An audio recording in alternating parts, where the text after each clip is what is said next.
I will say one of the pieces he includes, which is for me, I'm not saying for all readers of this teshuvah, for me, the most shocking aspect he throws in is he says, "Hiter hayנות במקומות שנהגו להקל במפני חיי נפש." He says, maybe this permissibility of drinking their wines in all these different places that they have this leniency to consume Gentile wine is on account of, now this, I love this language of חיי נפש. This is just so essential to people's lives. He says, שהרי אין להם לשתות כי הם יינות. Now that is shocking to me.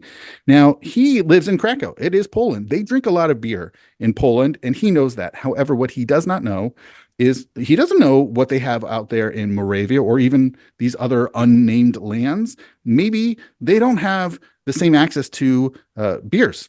He doesn't know. And so it's not like he can look it up in the encyclopedia, right? He doesn't have that access. What we do have is access to these things. And now I know this is 3 centuries later, but this is the birthplace of, it has Pilsen. They have Pilsners. They have a long-standing beer culture. In fact, going at least back, documented 6th century, probably 5th century, who knows, even so, at least for a millennium before this, they are a huge beer culture.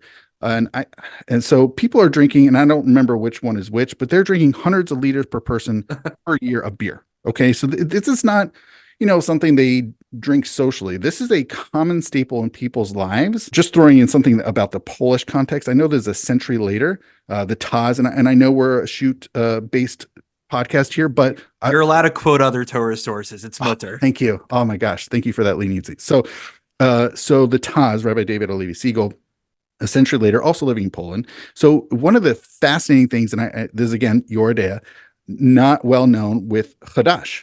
So these Polish rabbis were trying to come up with these leniencies to permit Chadash, and even his father-in-law, Rabbi Yoel Circus, the Newhouse by Chadash, he tried to come up with some sort of leniency. Taz, his son-in-law, was not happy with that. But really fascinating. This is a great drinking text. He says we have to permit Chadash here because beer is it's man's life.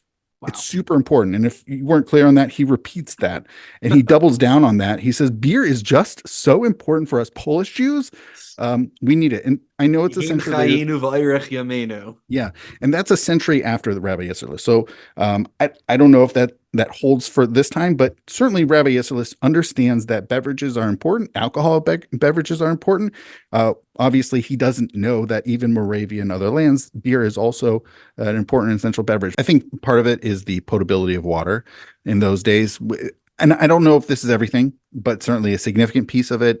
Their water wasn't the best.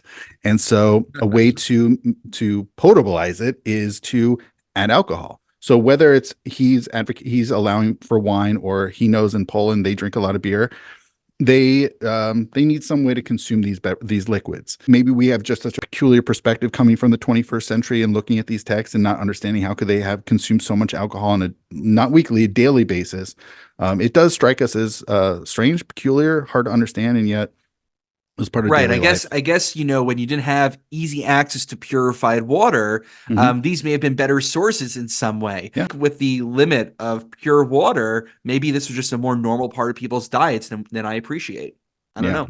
Yeah. So, and I think this is part, to some degree, also part of the mechanism for permissibility is the potability of water.